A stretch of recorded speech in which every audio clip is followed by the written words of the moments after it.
First and foremost, hello everybody, and thank you guys all for joining today. Today we'll be hosting our second Vendormint webinar. We're covering the topics of avoiding costly mistakes and doing a deep dive into compliance and dispute management with major retailers. For those that don't know me, my name is Dallas Counts. I'm the COO, here at Vendormint, and I'll be hosting today. And I've got a couple of panelists I'll be introducing to you here shortly. We're really excited to have you all here. Before we dive in, a couple quick housekeeping things. We will be recording this session.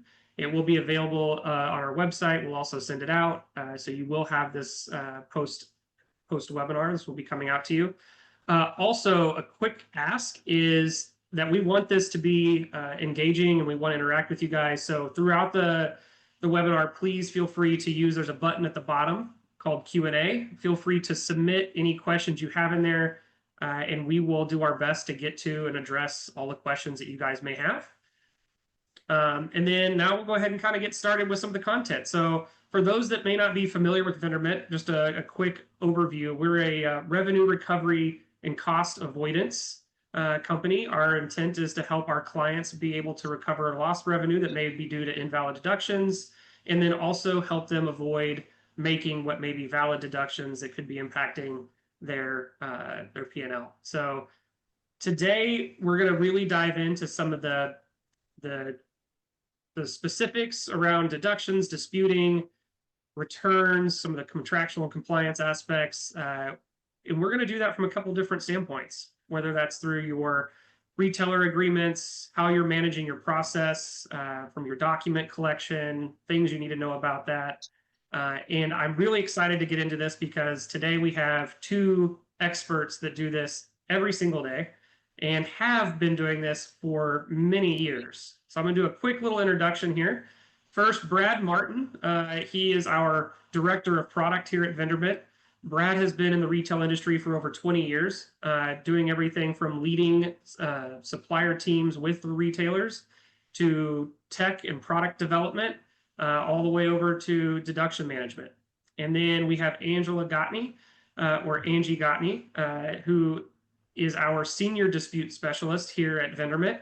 She has over 20 years specifically within the accounts receivable and deduction space, working over half of that time actually at Walmart and running that team. And so to get started, first I'm going to kick it over to you, Brad, to do a little bit better job of introducing yourself than I did.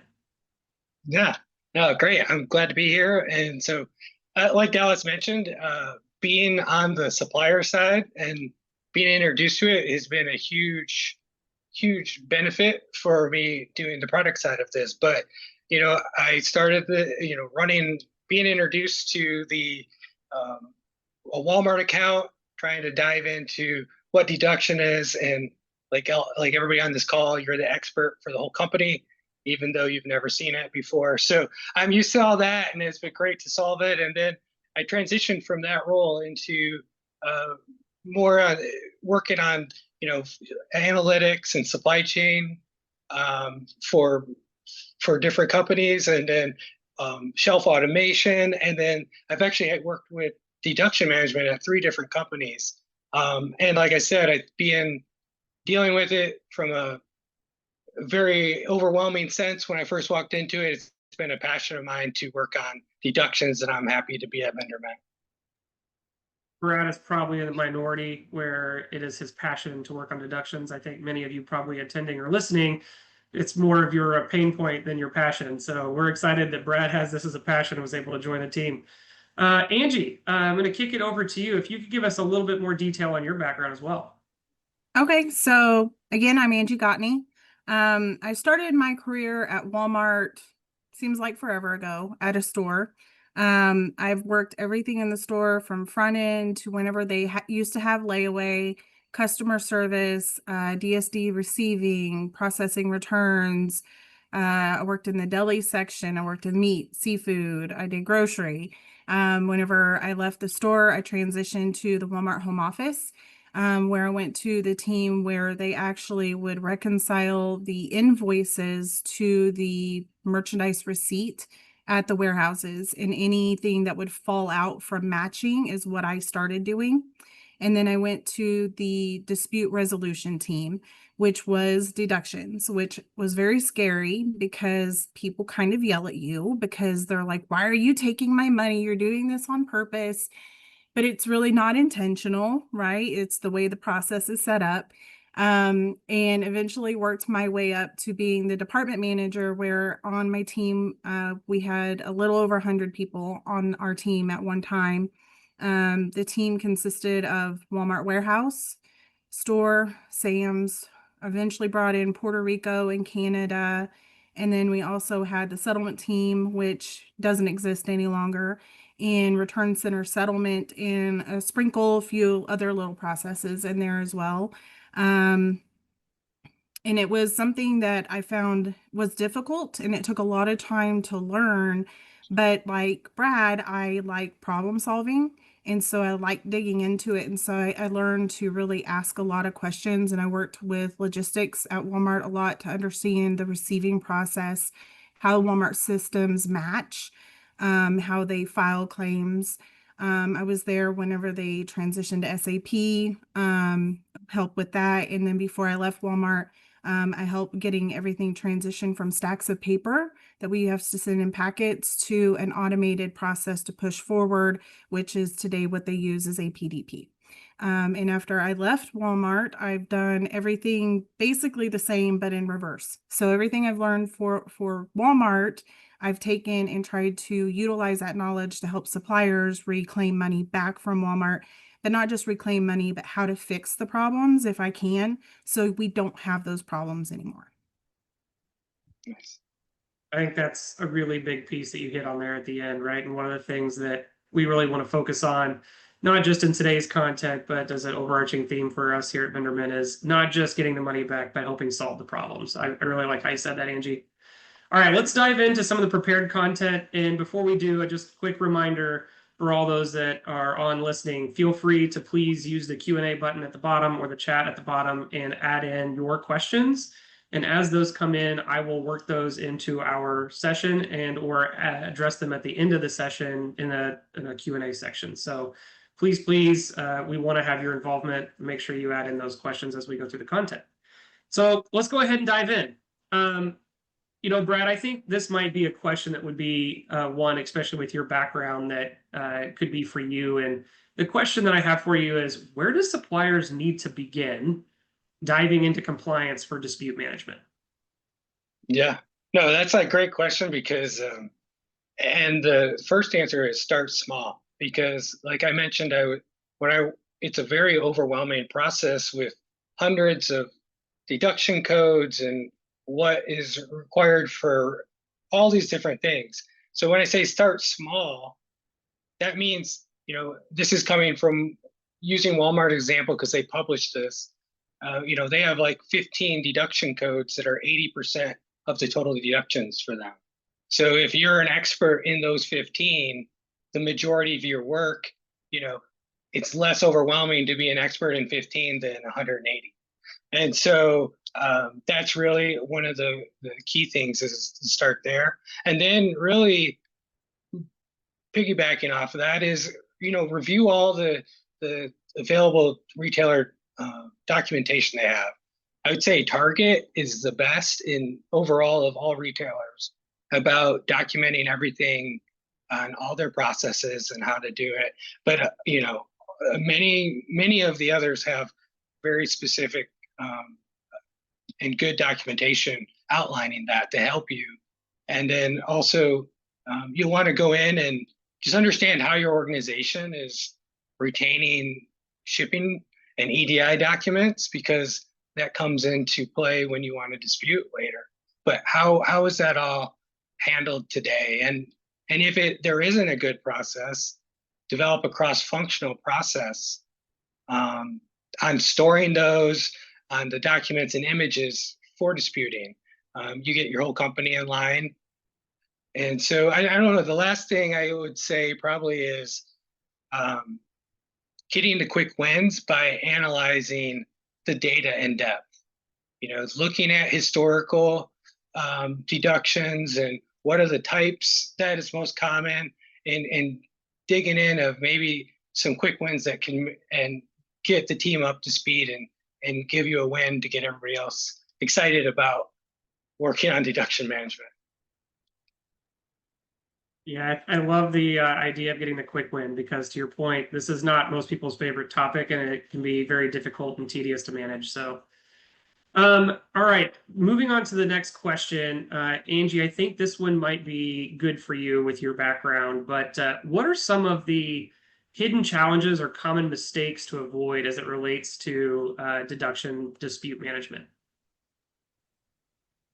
So I think one, touching back on what Brad mentioned, know your retailer for one. Most retailers are pretty consistent depending on what type of claim it is. You need your bill of lading. What did you ship? And make sure those bill of ladings are in compliance with what the expectations are. Sometimes you see where you don't have a purchase order number referenced on your bill of lading. How do they know that that is the bill of lading for that product? So just understanding what the requirements are, and making sure you have a good repository system. So you would expect that if you are going to get a claim, that you would see it by the time it's being paid. But there are occasions when a retailer might come back months later and file a claim for X, Y, or Z reason. So making sure you have a good repository system where it's easy to go back and say, here's my proof of delivery, my invoice, and my bill of lading for purchase order or order number, whatever. And it's pretty consistent. So while my background is with Walmart, I've had the opportunity to learn other retailers, and I see pretty much the consistent thing across all retailers, right? They want to see specific documentation. And then just knowing your timeframes too. So one of the big things is you get overwhelmed, and especially if you have a very small team. So I know a lot of smaller companies, the salesperson is also the claims deduction person, and they're overwhelmed. So sometimes they're trying to process them through, and maybe they have a threshold and they're saying, I'm not looking at anything underneath a certain dollar amount. Those things get washed out, but you just start to lose the ability on your time frame to dispute if you're like, oh man, I really should have been looking at all those $100 claims because now I've got $100,000 of them, and you've already lost the ability to go back. So I think just making sure that you understand your time frames and your requirements for disputing claims of all types, not just shortages, compliance, returns, defectives, etc., is really important. I think that's a really good call out, because the timeframes by retailer can vary vastly. Some as far as 2 years back, and some may only give you 30 to 60 days. And then it gets even more complex, and maybe you guys are going to bring this up, but it can differ even based on claim type by retailer. So that's some of the nuance that's really hard to manage. So I think that's a really good point there, Angie. I think this next question you both may have some insight into, but Brad, I'm gonna start with you. What kind of data visibility and reporting do suppliers need to pay attention to, and how can they use that data to improve? Yeah. And so with my background in analytics, it's how do you solve the data, data visibility, ideally, and I know this sounds like perfect world, but it's being able to bring all the data types together to help you see things quickly and efficiently. And I'll just talk to it here. Here we bring together the claims and the checks and everything, the disputes all together into one to really be able to tell that comprehensive picture of what's going on and how you want to proceed. So that was just key, is being able to do that without being overwhelmed going to so many different screens. And then, I think another one that's available, not in all retailers, but in most, is they provide scorecards from like a high level for you. They either call them accounting scorecards or match rate scorecards, or some different name for it. But they'll tell you how is your match rate overall, how am I trending by month, so you can see if something's kind of headed down at a very high level and what you want to deep dive into. So those are out there, really good. And then I think from being able to have, I know there's a lot of customers we talk to that already have like a line level match going on. And that's more accounting terms, right? Is they're already matching what they're going to invoice to what the PO that came in from the retailer was, to really spot discrepancies before they invoice. And I think some of those are the best practices out there, because their pricing is really hard to get back in cases. And so it's better to fix it ahead of time in having those type of processes. And then I think lastly, it's going to be just keeping a good eye on the trending. I think even with Walmart and Target and some others, but for Walmart specifically, they have a dashboard that you could see how your year over year or month over month is trending, and by claim codes, and then you could look into denial rates, and that helps you deep dive into things, into those biggest variances. So those are I think kind of the data visibility pieces that are most helpful, and to help you manage this kind of big process. I think those are some really good points. Oh, yeah. Go ahead, Angie. Go ahead and pop in. Sorry. We've had a couple questions come up. And so the first one was, when the documentation is vague or difficult to understand, there seems to be no off-ramp to actually getting a person. What do you suggest in these cases? So I think this is, if I understand this right, is the documentation you're receiving back from the retailer is vague and you don't know. Every retailer is different, but most of them do have an escalation process, whether that be through a ticket service or a call center, etc. But I think every situation is unique and different. So you would definitely have to look at it and investigate to see, do we understand what the claim is to begin with? Like if there's a claim code associated with it. So we'd have to understand that. But usually we can try to figure it out. And at the end of the day, if they can't provide a good answer for it, they probably shouldn't be deducting it in the first place, right? So they should have visibility somewhere. And then the second question is, in my personal experience, what percentage of claims or deductions are due to receiving issues related to poor shipping documents? So BOL, manifest, etc. They believe this is an issue at their company, but nobody really wants to listen. So in my personal experience, and Brad, you can probably say this, speak to this too. Usually the claims and deductions as it relates to receiving issues is not necessarily always related to the BOL or the manifest as much as how the product is being palletized or loaded into the truck. But you do definitely want to make sure that if you're palletizing, however you're loading, that your BOL, packing list, manifest match and are labeled appropriately. So it's one of those things, again, every carrier is a little bit different, and every way everything is stacked based on business. If it's full truckload, less than truckload, etc., is different.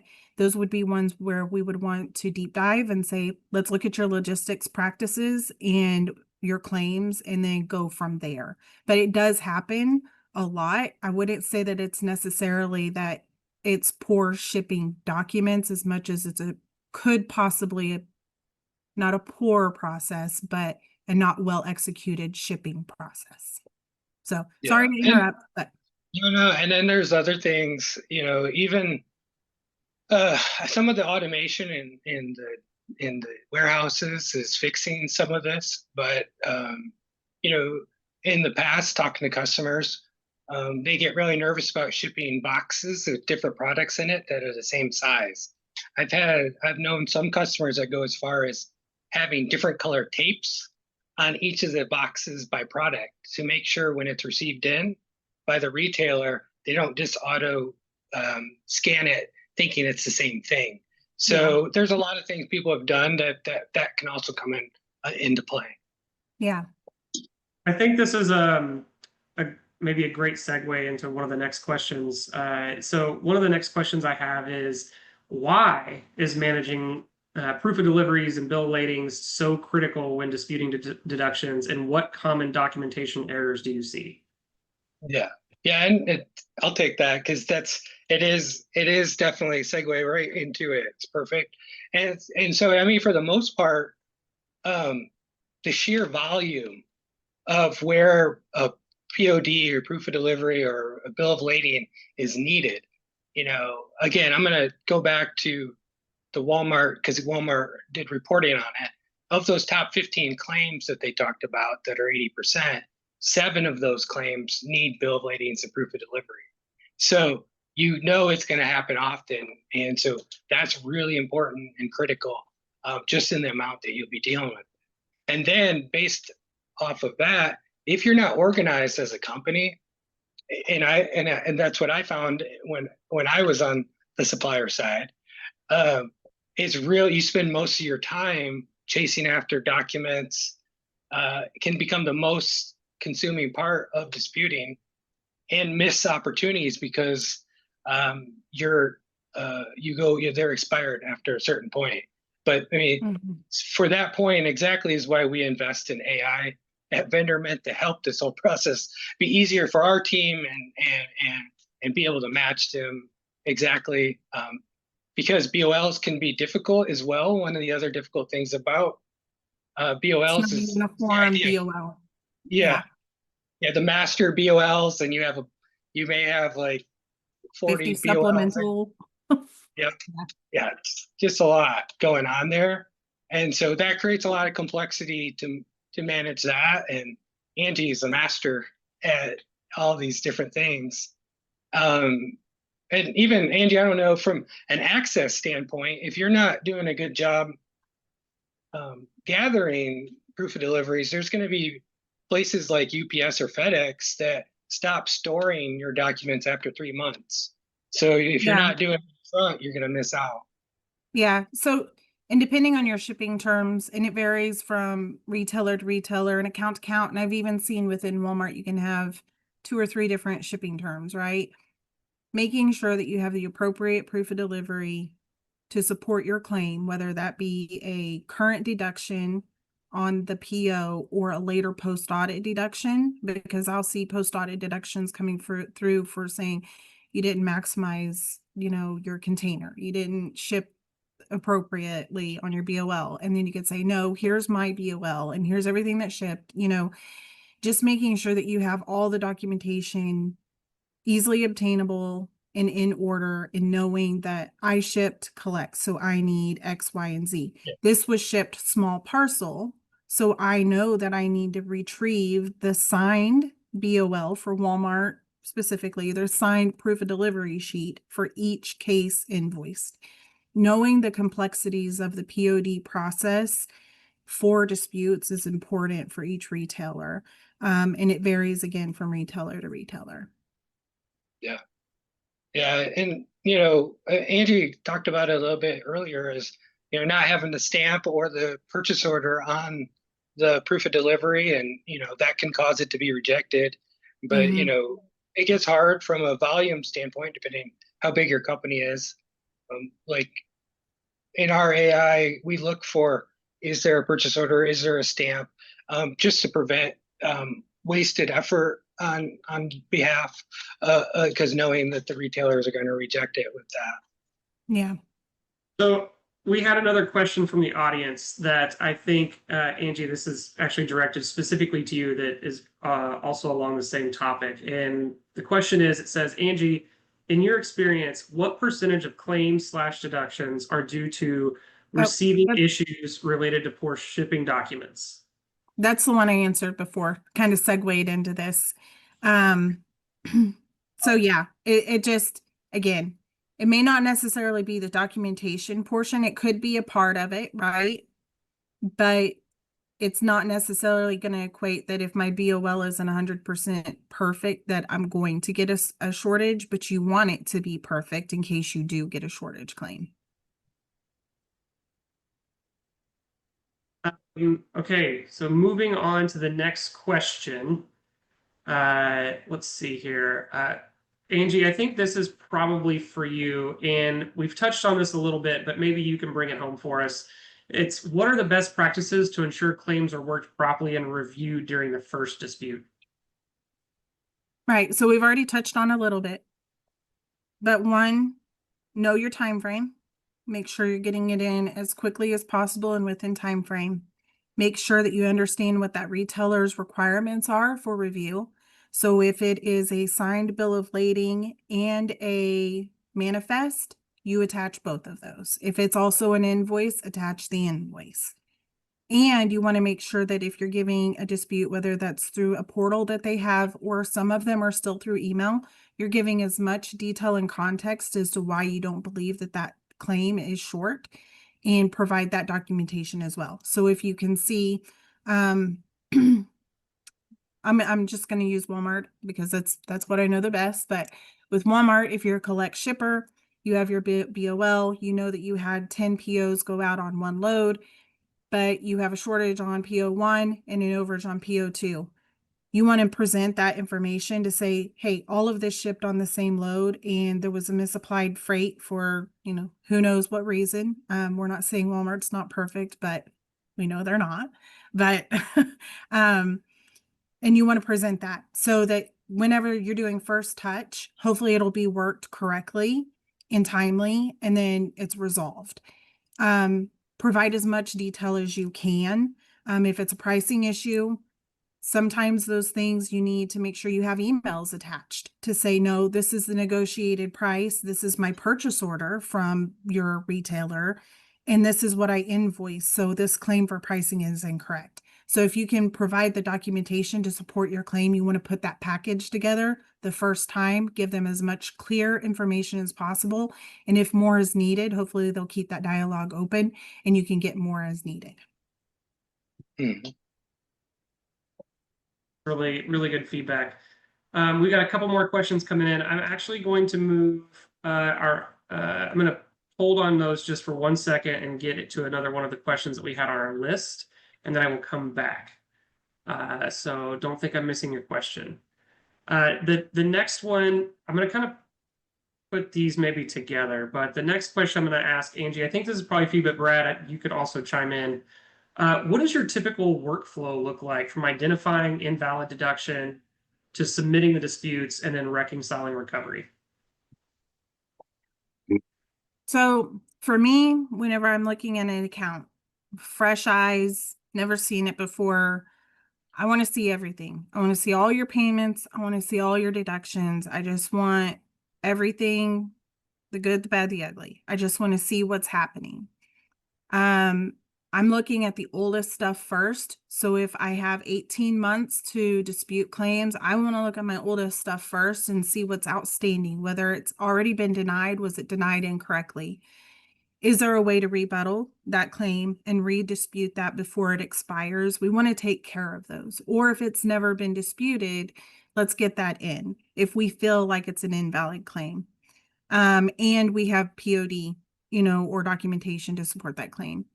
I'm looking at what is your biggest problem area. So at Vendormint, we put things into kind of 6 categories. We want to know pricing, contractual, OS&D, returns, and then there's another bucket where it's just undefined, right?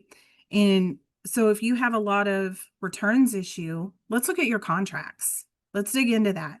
And then let's look at time frame for those. So if we know that what's happening with returns is not really meeting what's in your contract, we're targeting that.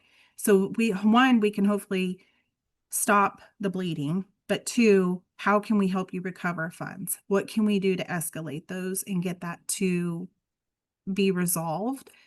And then, from there, it's just maintaining that. And then while we're going through that and resolving the old stuff, we also need to have eyes on what's happening today, because what's happening today may not be what happened a year ago. So if I see something happening now that we can stop a claim from happening, we want to do that. For example, I was looking at a new claim or a new account recently, and we're looking at some older stuff, but I was looking at their new stuff because I was seeing a certain claim code come in, and I'm like, oh man, you need to stop doing this, right? They had an invoicing issue.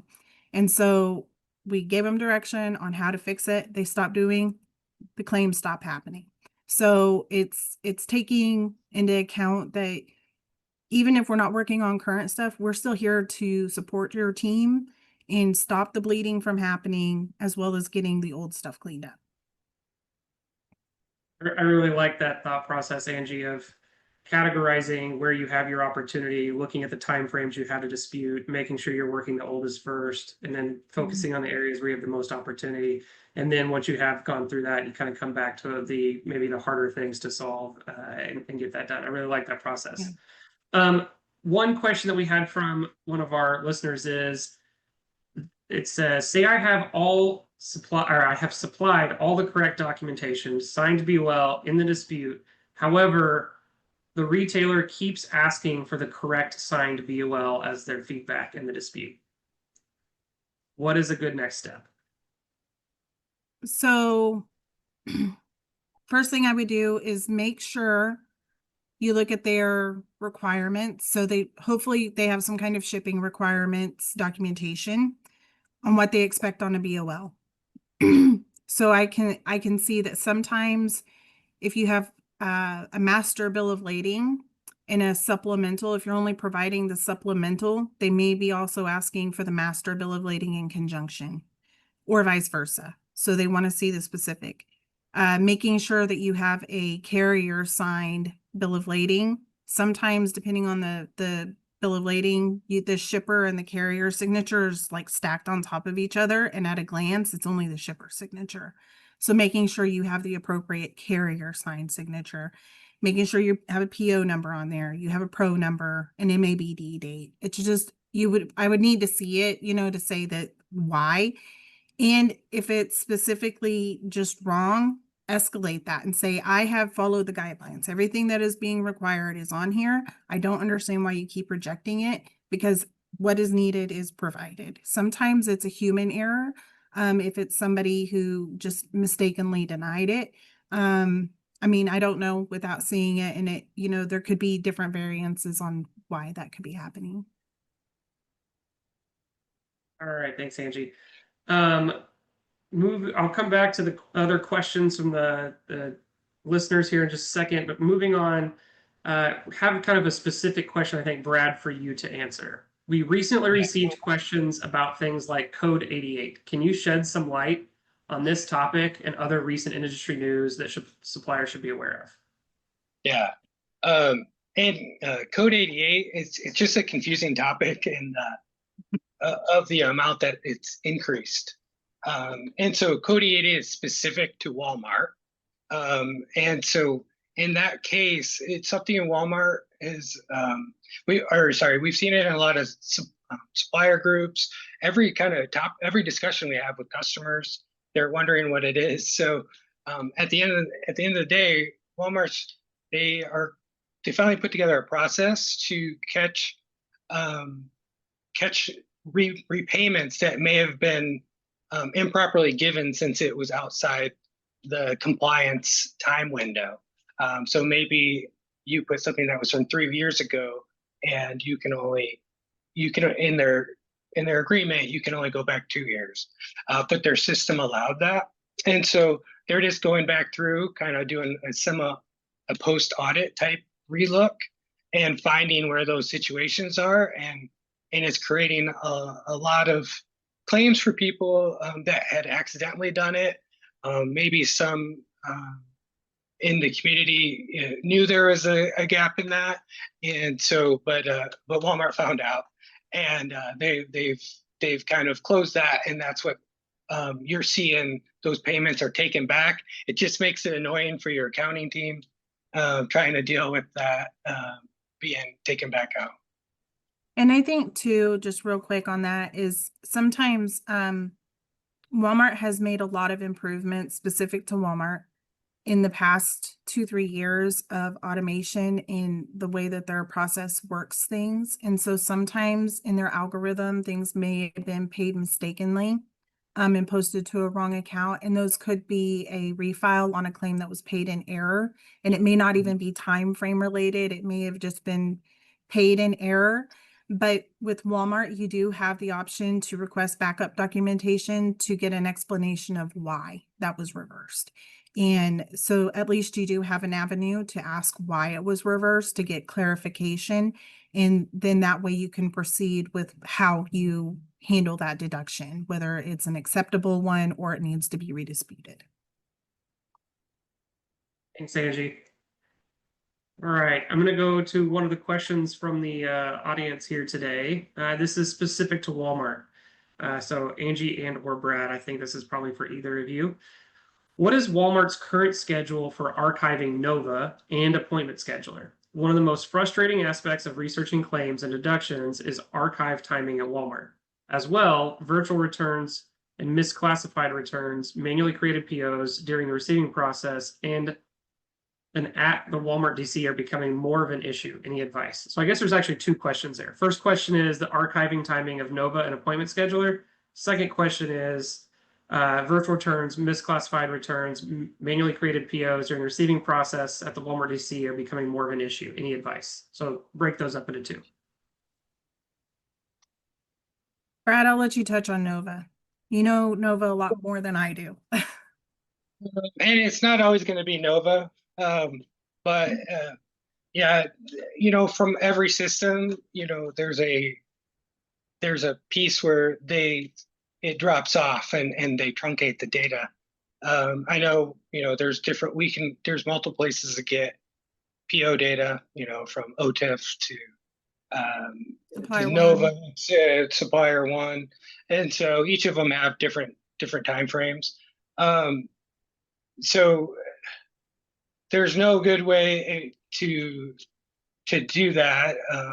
Usually about a year and a half is where you can be comfortable on being able to get data from that. So if you're going beyond that, they'll you have to take some different standpoints on it. I would always advise archiving your own files. Once a month, pull the previous month's data.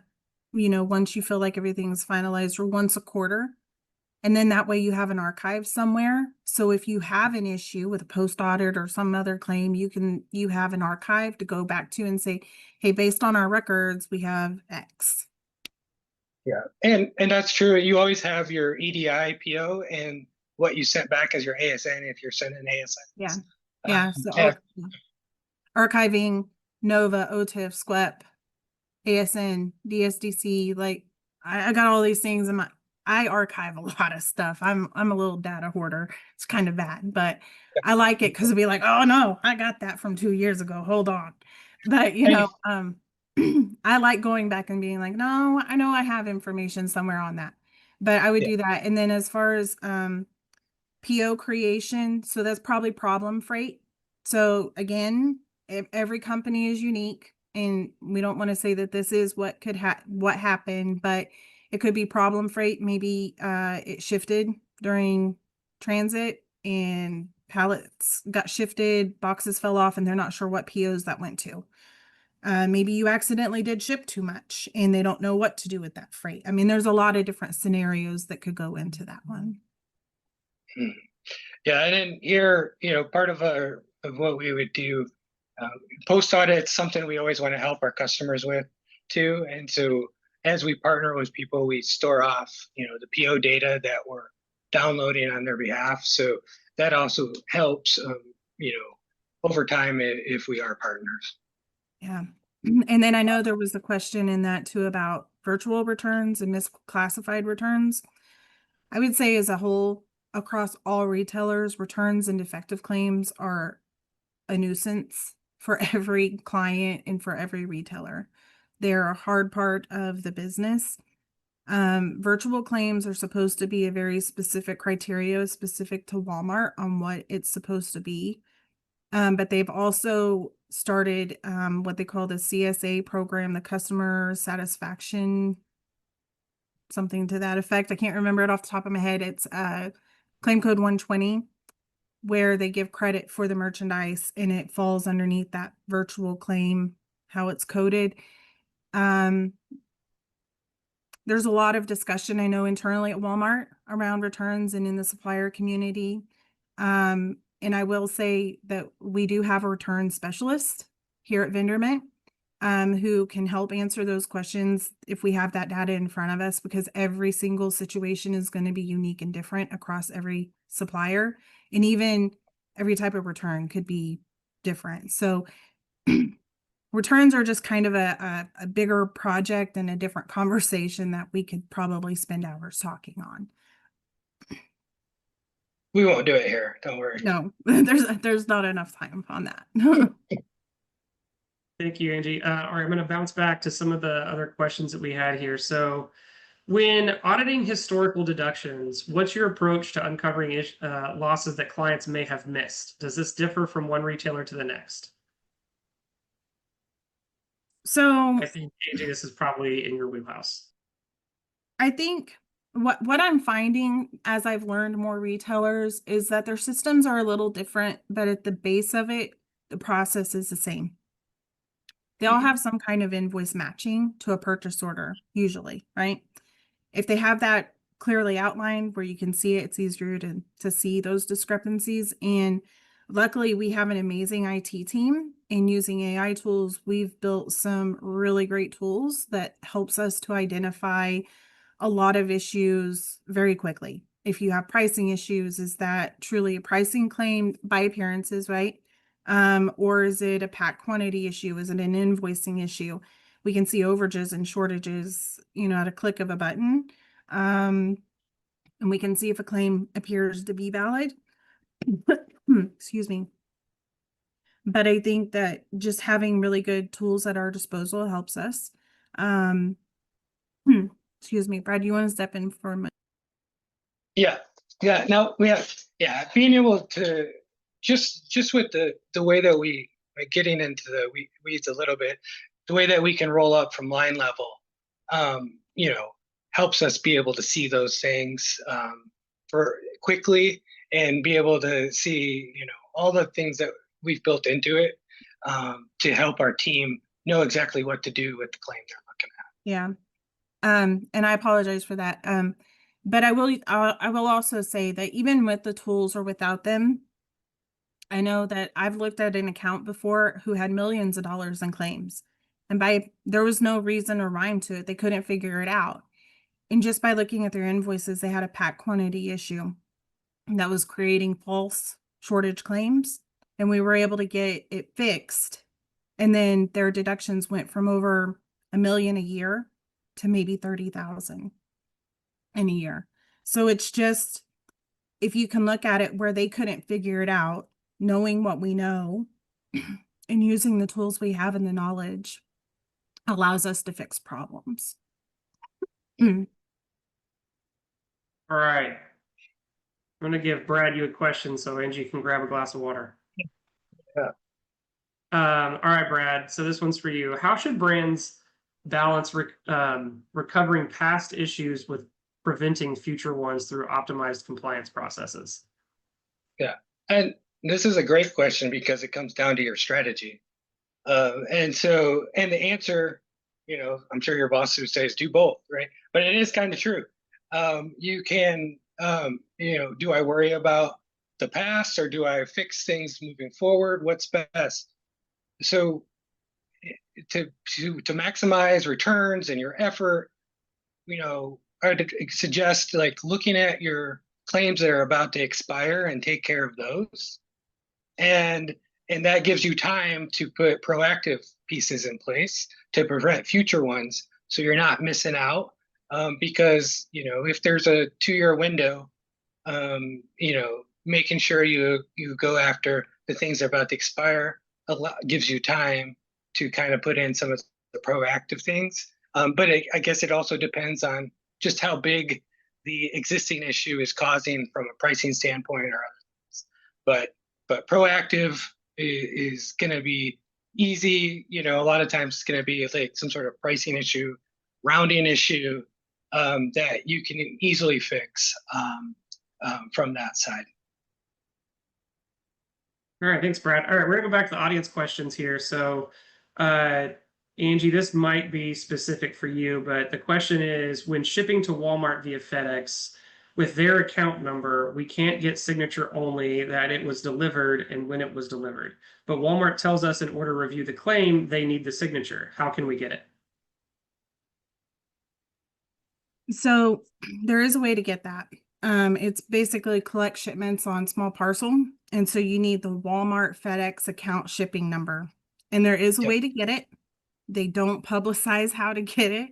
and it's actually a little bit of a pain to get that list, but we can help you, send you in the right direction if you want to reach out to us, because it's a little bit harder to do. There's a specific form and a team you have to reach out to, but we have been able to do that and been able to get a lot of repayments for some of those. One of the problems I'm working on now is getting Walmart to file carrier claims on FedEx, that freight that they've lost. So that's my next one I'm challenging them back on right now. All right. I'm going to stick with some of the audience questions here for a minute. Brad or Angie, for either of you, can you provide a summary of the chargeback buckets?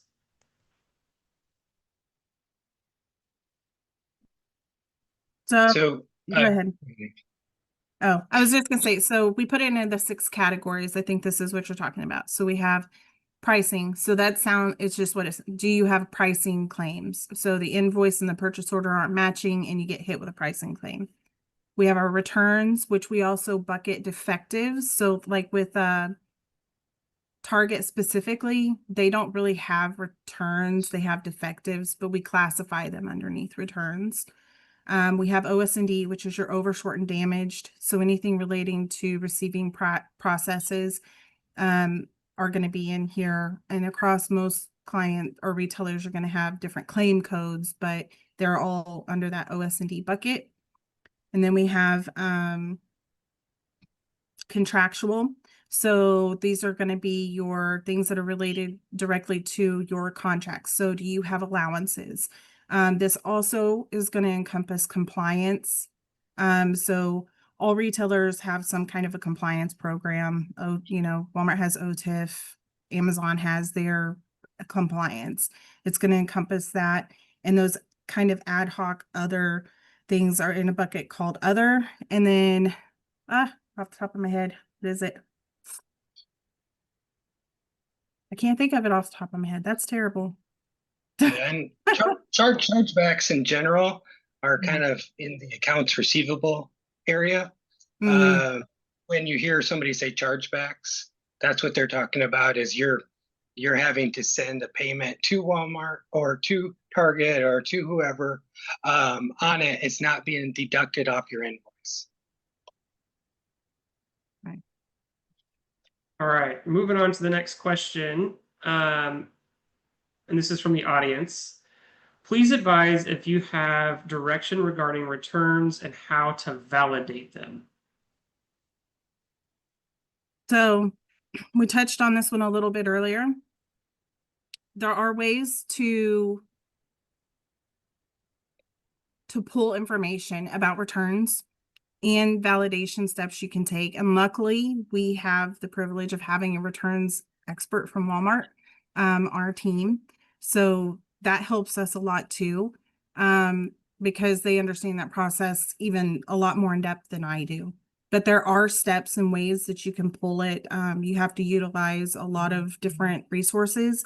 But I will say Walmart specifically has been great with clarity on their returns, where they put it out in there. Now they call it CARS, where you can pull that detail. And I know Target has reporting on their returns process as well. So there's some retailers are much better about it than others, but I think just also knowing when you had mod resets and watching for fluctuations is always a key thing to look for too. Yeah, and in a quarter. Yeah, but but it'll be for returns, you also have to think about, again, that if I first come into something, what do I do? Like, how does my company handle returns? Is there an image taken when it comes in? Some people work with third parties. How do you prove that you didn't get back what they said you'd get back or what they were sending? And so there's things like that that we can help work with the teams on if they don't have that. But the retailers want proof to be able for those returns. All right. Just a quick heads up, we've got about 9 minutes left. Feel free to make sure you guys are getting your questions in so that we can answer as many as possible. Brad, I'm gonna bring this next one over to you. It's how can brands ensure that their retailer agreements are set up to protect their margins while satisfying retailer expectations. Yeah. Yeah, this one, it gets complex, right? But it's just knowing every aspect of your agreement. I think sometimes because the agreements that you set up with retailers can, there's so many of them, or they're based on different types, it gets complicated. But knowing, one, if I'm already paying allowances for something and I am not expecting to ever get a deduction on this, why am I getting a deduction? Should that be? And then helping your team that's actually doing negotiations with the retailer. If I'm doing some sort of cash discount, if the retailer is going to pay me within a certain number of days, if I give them a discount, are they honoring that payment?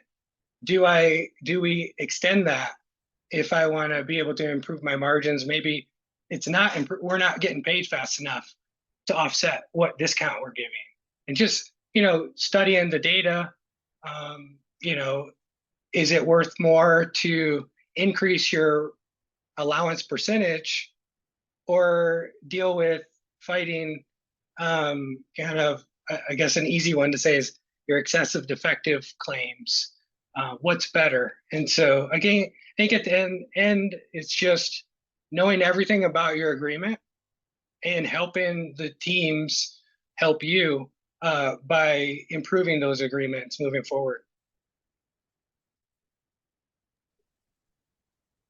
All right, thanks, Brad.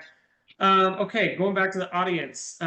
Why is Walmart doing mass disputes without our consent and then not repaying some of them or partially paying some of them, and then we are losing an opportunity to dispute?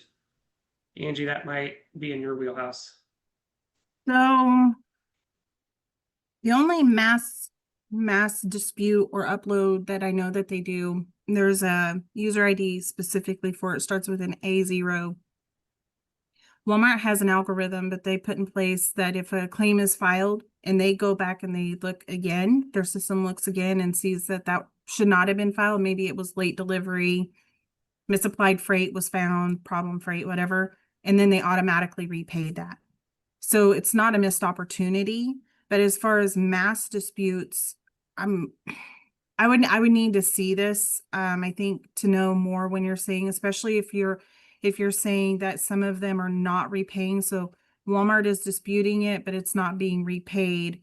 I can't think of one that I've seen like that. Brad, I don't know if you've ever seen anything like that. But if you're seeing partial repays, a lot of time what happens, used to Walmart would file what they called a substitution claim, a code 13. So let's say you had a claim for $100, you had $50 available for a different product. They would pay you the $100 and then subtract $50 from that. So your net paid would be $50.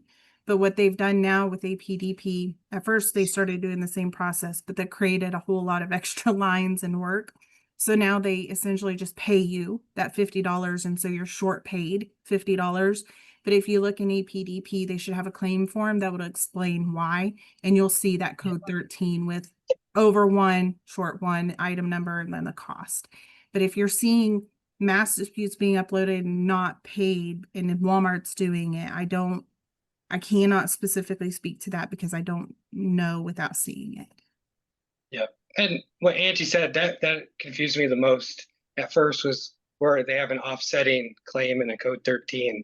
So that's something there's not publicized, and I'm just looking at the data and it doesn't line out. So if things don't look right, that is a great call out that Angie just made. Yeah. And like when we're looking at it, we can tell just by looking at the purchase order, I was over one, short one, my net paid should be negative $38. And if I'm short paid $38, I know it was because of a substitution. And I feel confident that claim is worked and there's no recovery opportunity. Okay, we've got 4 minutes left. I think we've answered all the outstanding audience questions, unless someone puts one in here soon. With the last 4 minutes, Brad, Angie, I just want to turn it back to you guys to say, what questions have you not received, or what other feedback might you have that you would want to provide to our audience that's listening? Kind of an open-ended, what hasn't been said that you would like to say? I would like to go back to really emphasize that, yes, we are here to help recover funds, right? But at the end of the day, we also want it to be a partnership. And me specific, I am going to ask you a lot of questions about your business, how you ship, how you invoice. If you're not sure, can you put me in contact so I know? Because understanding how your workflow goes and then understanding how the process should be at the retailer helps me understand where a break could have happened, because that helps us drive compliance, right? How to fix problems.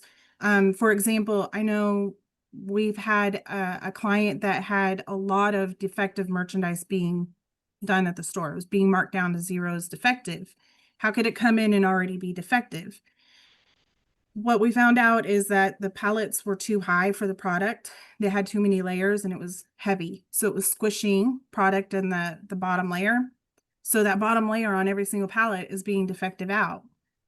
And so once they reduced the pallets, that stopped happening. So in turn, they stopped getting claims and they're selling the product instead of it having marked down and getting that claim. So just understanding, item setup, looking at those things, and even item setup and returns is really big too. Sometimes item setup creates a lot of return issues.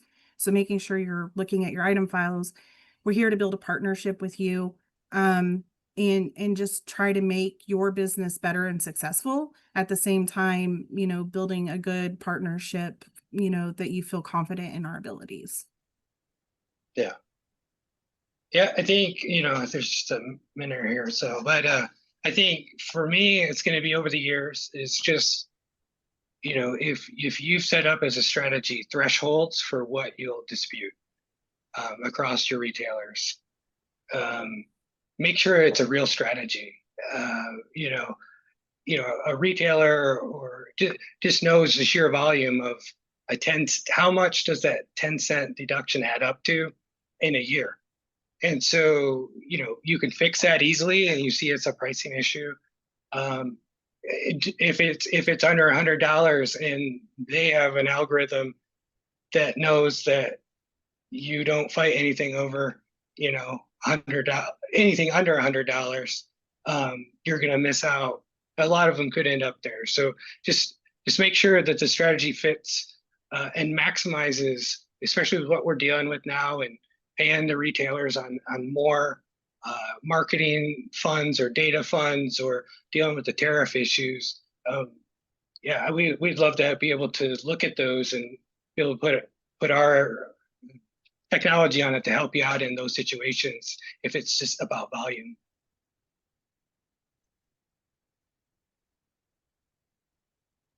All right, guys, with that, it has brought us to time. Angie, Brad, really appreciate both of you guys and all of the knowledge you were able to share with us today. For all those that were able to join and listen in, I really appreciate the participation and the questions you guys asked. You asked some really incredible questions.